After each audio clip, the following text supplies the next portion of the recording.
I'm going to be honest. I don't think my story is special. I'm not some genius entrepreneur who built an empire in his basement. I'm just a guy who spent years doing his job so well that people stopped noticing. And that's exactly how my company almost erased me. Quietly, politely, as if I were just a line item they forgot to delete. For most of my adult life, I worked at a mid-sized marketing agency, the kind that calls itself boutique, but treats deadlines like military operations. When I joined, they didn't even have a proper reporting system. Everything was spreadsheets taped together with desperation. Campaign managers manually copied numbers from Google Ads into Excel at 1 a.m., and dashboard meant a PowerPoint someone hated making. I didn't complain, I just fixed things. My background wasn't glamorous, a mix of operations, light coding, and a brain that hates chaos. So I built a prototype script to automate weekly reports. People liked it. Then clients liked it. Then the CEO liked that clients liked it. Before long, Grant will handle it became an actual survival strategy for the company. I would wake up, check alerts from my tool before brushing my teeth, and patch bugs during lunch, because someone from the sales team promised a new feature I hadn't even heard of. I kept everything running. Integrations, dashboards, API limits, data audits, and nobody besides me knew how the puzzle fit together. They didn't realize that was a risk. They also didn't realize I was slowly outgrowing them. The first sign came during a performance review. My manager said, "We want you to take on more leadership." That sounded nice until I realized it meant more responsibility, with the same salary, and no actual authority. Still, I kept going. I liked being good at something, even if they took advantage of it. But there was one thing they never noticed. For years, I'd been building a separate version of my tool. Not company-owned, not tied to my employment contract. Something I wrote at night, on weekends, using my own equipment. A real product, not a patchwork script. I registered a small LLC to keep everything clean and legal, and licensed the system to the company as an external vendor. They knew about the vendor. They just didn't know the vendor was me. Their lawyer reviewed the contract. Their CFO approved the invoices. Nobody asked why the guy who built all their internal reporting wanted the company to use an outside service. They were just happy the tool kept clients quiet. Looking back, that should have been my warning. Once people rely on you silently, they start imagining they built the foundation themselves. I didn't think about any of that the morning I walked into the office and saw a calendar invite labeled Restructuring Leadership Sync. No context, no agenda, just my name, the CEOs, and HR. I remember staring at the notification for a long time, feeling something shift under my ribs. Not panic, just this cold understanding that when HR shows up without warning, it's never a compliment. Still, I convinced myself it was fine. Maybe they wanted to discuss a promotion. Maybe they finally realized my raise was overdue. After all, our biggest client had just renewed partially because of Grant's reporting pipeline, a phrase the CEO proudly used in sales meetings as if he coded a single line of it.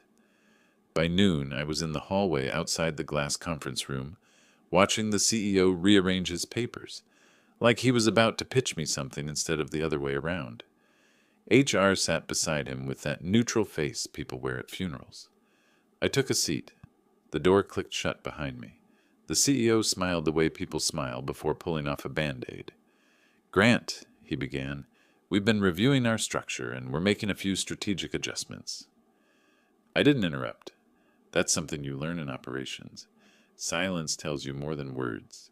He talked about refocusing the team, shifting responsibilities, aligning roles with future needs, corporate poetry that means nothing but signals everything.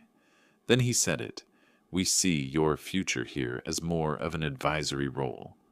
Advisory? The polite word for less. He slid a printed proposal toward me. Fewer hours, fewer responsibilities, no mention of the products, processes, or systems I had built. Just a gentle push towards the edge of the company that had relied on my work every single day. And there was another line, softer but sharper. Of course, we'll need full access to all your reporting frameworks and tools, including anything handled through the external vendor. That was the moment I finally understood something I should have seen years earlier. They weren't trying to restructure. They were trying to cut me out cleanly, take everything I built, and pretend it had always belonged to them. I raised my eyes from the paper and saw it clearly. The confidence. They thought this was a formality. They thought I had no leverage. They thought the vendor was just some faceless service they could absorb. They had no idea. I didn't argue. I didn't raise my voice. I didn't defend myself. I simply asked, "Could you send all this to me in writing?" The CEO nodded, relieved. HR gave a small, practiced smile, the kind people give when they think the worst is over. But for them, it was only the beginning. The email arrived that same evening, a perfectly formatted PDF from HR, wrapped in corporate politeness. I sat at my kitchen table, reading it line by line, letting every sentence sink in. They didn't even bother hiding it anymore. Advisory role, reallocation of operational duties, transfer of all proprietary systems. Proprietary, that was the word that made my jaw tighten. They were already speaking as if everything I built belonged to them, as if years of unpaid nights, weekends, debugging at 2 a.m., and designing a system that kept their biggest contracts alive were just furniture that came with the building. But that was just the beginning. The next morning, IT sent a Slack message that wasn't even subtle. "Hey Grant, leadership asked us to grab all the code repos for the reporting backend. Can you zip everything and drop it in the shared drive?" No greeting, no question mark, just an order, and a dangerous assumption. I typed slowly, measuring every word. "Could you specify which code you're referring to? Internal scripts belong to the company. External vendor tools do not." 5 minutes later, my manager pinged me. "Hey, don't make this complicated. We just need everything. The company wants to consolidate." Consolidate. Another polite word for, "We're taking your work, whether you like it or not." I didn't argue. I didn't explain.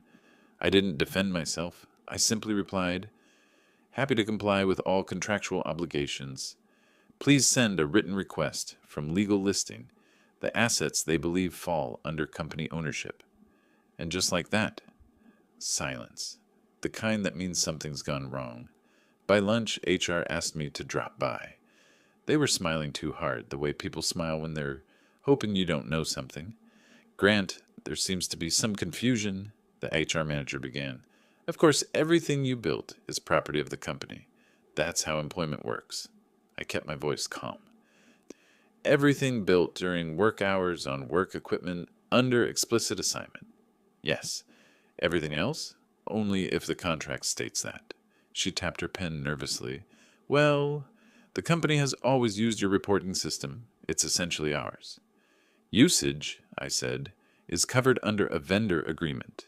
You have a license, not ownership." The CEO exhaled sharply, like he finally understood this wasn't going to be a friendly handshake. "Grant, let's not play games. We want everything moved in-house. Just transfer it." "Send me a legal request," I repeated. "We'll handle it through the contract." He opened his mouth to protest, but I saw something flicker behind his eyes. Doubt. The first crack in their confidence. Maybe it was the way I said contract. Maybe it was the calm. Maybe it was the fact that I wasn't negotiating. They dismissed me a few minutes later, and I went back to my desk, sat down, and opened my laptop. No panic, no anger, no shaking hands. Just clarity. They thought they were pushing out an employee. They didn't realize they were negotiating with a vendor. The escalation started 2 days later. Someone from IT tried to access server logs they never had permission for. The system flagged it and automatically sent me an alert. Then another, and another. My tool didn't allow unauthorized entry. It just recorded and reported. They were trying to reverse engineer it. Of course they were. That night, I drafted a formal notice under my LLC's letterhead. Summary of contract violations, unauthorized access attempts, exceeding licensed user limits, breach of data handling terms, 30-day notice of license termination unless issues were resolved. Clear, professional, unemotional. I sent it to the CEO, CFO, and legal. CC HR, no commentary, no threats. Just the contract doing what contracts do. The next morning, my phone buzzed nonstop. The CEO called, ignored. My manager DM'd me. Dude, what are you doing? This is blowing up. HR emailed with the subject line, urgent, clarification needed. I finally replied to the CEO's email, one sentence. All actions taken are consistent with Section 4.3 of the licensing agreement. That was the moment everything tilted. By midday, the team chat was in chaos. Reports weren't generating. Clients were asking why dashboards weren't updating. Someone from sales wrote, "Can we get a temporary patch grant? It's just for this week." Temporary patch. As if this were some loose screw, not the structural pillar holding up half the company. I answered like the vendor I was. Support continues only under an active license. See notice sent yesterday. The CFO finally stepped out from whatever corner he'd been hiding in and emailed me directly. A long message about misunderstandings and partnerships and mutually beneficial resolutions. I replied with the contract again. By the end of the week, I wasn't getting Slack messages. I was getting calls from old client contacts, not through my personal number, through the official support address of the system, because when their dashboards broke, they reached out to the name printed at the bottom, my company. One client in particular, a 7-figure contract for my old employer, scheduled a call. They weren't angry, just practical. "We need stability," they said. "Can you support us directly if the agency can't?" I didn't badmouth my employer. I didn't sell myself aggressively. I just answered truthfully, "Yes, my company can provide full service if you choose to migrate."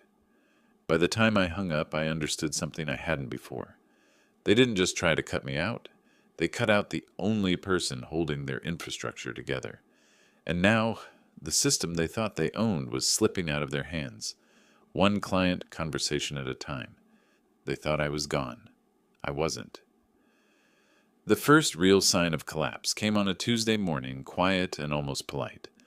I was sipping coffee at my desk when a campaign manager messaged me privately. "Hey, not sure what's going on, but none of the dashboards loaded this morning. Is this part of the restructuring stuff?" I stared at the message for a moment. No anger, no satisfaction. Just a feeling like watching the first crack spread across glass you've warned people not to lean on. I checked the system logs. The license violations had escalated. They weren't just accessing unauthorized modules now. They were attempting to clone entire datasets to a local environment. A full replication attempt. That was the moment I understood. They still believed they could rebuild my system without me. They didn't realize the architecture wasn't a pile of scripts. It was a living network of services, keys, update routines, dependency checks. The kind of structure you only understand if you built it from the first brick. By noon, the CEO stormed into the office. His usual confident stride looked forced, shoulders tight, jaw clenched. He didn't say a word to anyone. Just marched straight into the conference room with the blinds half closed. 5 minutes later, my manager slouched over to my desk. "Grant, the CEO wants to know if you'll release a temporary emergency patch. Just something to keep the dashboards from timing out while we transition." I looked up at him, tired, stressed, clearly caught in something bigger than him. He wasn't the enemy. He was just another cog trying not to get crushed. "I can't," I said. "I'm operating strictly within the contract." He swallowed. "So that's a no?" "That's a legal no." He nodded and walked away without looking back, but that was just pressure from inside. The real explosion came from outside. At 2:14 p.m., my phone buzzed with an email. Subject line, direct support inquiry, priority client. A client I'd personally saved from churn twice. A client whose renewal the CEO bragged about at every board meeting. Their message was simple. Our data pipeline is failing. The agency isn't giving us answers. Can we discuss a direct contract with your company? I reread it twice, not because I was surprised, but because this was the exact scenario I warned leadership about 2 years ago. Systems aren't features, they're infrastructure. When infrastructure breaks, people don't care about politics. They go to the source. I scheduled the call. 30 minutes. Straightforward. Calm. Professional. They asked how migration worked. I explained. They asked if there would be downtime. Minimal. They asked if I had capacity. Yes, I'd already prepared for scale, long before the company decided I was disposable. They didn't mention the agency again. That night, I sat alone in my apartment, lights off except for the glow of my monitor. Emails kept coming in. Tickets, questions, logs, pings from other clients who saw anomalies. The agency wasn't containing the collapse. They were accelerating it. I wasn't angry anymore. I wasn't even tense. I just felt something shift, like a door closing quietly behind me. That night, I stopped being the hero. I reviewed their violations again. Every attempt to bypass the system, every unauthorized script, every breach of the contract they never bothered to read. They did this to themselves with a level of confidence only people who underestimate others possess. By Thursday, their internal Slack channels were a mess. People tagging me frantically like I was still responsible for holding the ceiling up. Grant, can you jump on a quick call? Everything's failing. Hey, I know things are weird, but we really need your help. Well, Client X is furious. Can you at least fix the overnight jobs? I didn't respond in Slack. I responded formally as the vendor. All support is paused pending resolution of contract violations. Please refer to the 30-day notice issued Monday. At 4:02 p.m., I heard hurried footsteps. The CEO appeared at the edge of my desk. We need to talk. For once, he didn't sound confident. He sounded scared. He gestured toward the conference room, but I stayed seated. If it's about the license, I said quietly, everything is already documented. This is bigger than a license, he snapped. Clients are threatening to leave. I held his gaze. I warned you the system was critical. No, he said, voice cracking for the first time. You didn't tell us you owned it. I didn't hide it, I replied. We signed a contract through legal, twice. He ran a hand through his hair, the gesture of a man realizing he built his castle on rented land. Then his voice dropped to something almost human. Grant, we need you, just temporarily. There it was. Not respect, not accountability, just desperation. But something in me had changed. I wasn't the employee holding things together anymore. I was the provider they had underestimated. I'll fulfill the contract, I said. Nothing more. He looked at me like he didn't recognize the person sitting in front of him. By Friday, the first client officially requested a migration pack. Not from the agency, from me. A few hours later, a second client reached out, then a third. Each one used the same phrase. We heard you're the person who actually built the system. The agency wasn't just losing control of the software. It was losing the illusion that it ever owned the expertise behind it. They thought cutting me out would make me disappear.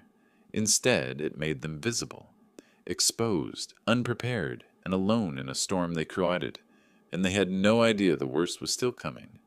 3 months later, the office I once walked into every morning didn't feel like the same place anymore. I only returned for 2 reasons: to finish my final 2 weeks and to hand off the last remaining operational documents that belonged to the company, the ones I actually owed them. Everything else was gone. The energy that once buzzed around the open floor plan had flattened into something muted, hesitant. People spoke quietly now. Phones didn't ring as often. Slack channels that used to explode with messages at all hours were half dead. Several desks were empty. Literal imprints where keyboards used to be. I wasn't surprised, just observing. Their collapse wasn't dramatic, it wasn't explosive, it was a slow bleed, the kind that starts with a tiny cut nobody bothers to treat. One of the first casualties was the agency's largest client. They didn't storm out, they didn't yell. They just calmly informed the CEO that they were moving in a different direction after weeks of broken reporting, inconsistent numbers, and explanations that all sounded like excuses. I didn't hear that from the CEO. I heard it from the client directly during the onboarding call for their migration to my company. They weren't angry. They were tired. People don't leave because of chaos. They leave because chaos becomes normal, and I didn't poach them. I didn't pitch them. I didn't approach anyone. Every single conversation started with the same question. Are you available to support us directly? By the time I walked into HR to sign my exit paperwork, 5 former agency clients had already transferred. 2 more were in negotiation. One asked if they could bring over a campaign specialist, someone they trusted, if she left the agency too. I paused for a moment. Only if she wants to, I said. I'm not pulling anyone. But word travels fast, especially in small industries where people talk, compare workflows, share frustrations, especially when the company that once bragged about its cutting-edge reporting engine could no longer produce a basic weekly summary. They thought I was gone. I wasn't. I had simply stopped being part of their story. The agency, meanwhile, tried to regain control. They hired a consultant, promising he could recreate everything within 6 weeks. He lasted 9 days. Another IT contractor attempted to graft together a patchwork of spreadsheets. Clients immediately noticed. Numbers didn't match. Graphs were missing, totals were off by thousands. Operations isn't something you improvise. Systems aren't born from panic, and trust, once broken, doesn't heal because someone sends a nicely worded apology email. One afternoon, as I walked past the conference room, I overheard a conversation. The CEO speaking to investors. His voice was low, defeated. We didn't foresee the dependency. We're restructuring. Again. Dependency. A word they spent years pretending didn't apply to them. A word that caught up with them the moment they tried to erase the person who held their infrastructure together. But here's the truth. I didn't feel triumph. I didn't feel vindication. I didn't feel anything sharp or hot or dramatic. All I felt was distance, a clean, quiet distance that finally let me breathe. My last day came quickly. A few coworkers stopped by my desk. Some hugged me. Some apologized, not for what leadership did, but for not speaking up when they saw it happening. I told them the truth. You didn't owe me anything. The company owed me honesty and didn't deliver.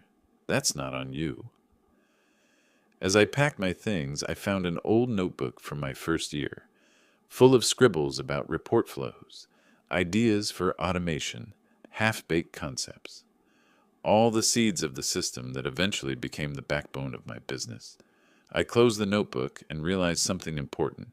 I didn't lose a job. I outgrew a place that couldn't see beyond how useful I was. Walking out of the office for the last time, the air felt different. Lighter, almost familiar. The world outside wasn't shaped by deadlines or Slack notifications or someone else's panic. It was mine again. In the weeks that followed, things settled into a rhythm. My company grew quietly but steadily. Clients appreciated the transparency, the reliability, the structure. I hired 2 people, both former colleagues who chose to leave on their own. Not out of loyalty to me, but because they were exhausted living in a failing system. We worked from a small shared space, then eventually moved into a modest office. Nothing fancy, but stable, focused, hours. The work felt cleaner. The goals felt sharper. No drama, no politics, just product, clients, and clarity. One evening, after a long onboarding call with a new client, I stepped outside and watched the city lights ripple across the buildings.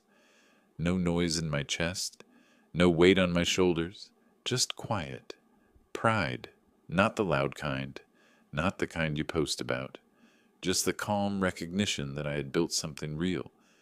People think revenge is fire and fury, but sometimes the most satisfying kind is silence, the kind where you simply stop giving your value to people who never understood it.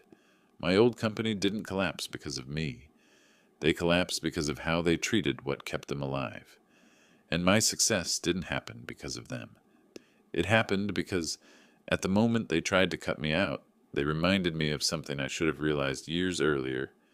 Never let people reduce you to a tool when what you build could become a legacy. That's the story. No loose ends, no missing pieces, just the truth of what happens when you stop being someone's safety net and start being your own foundation.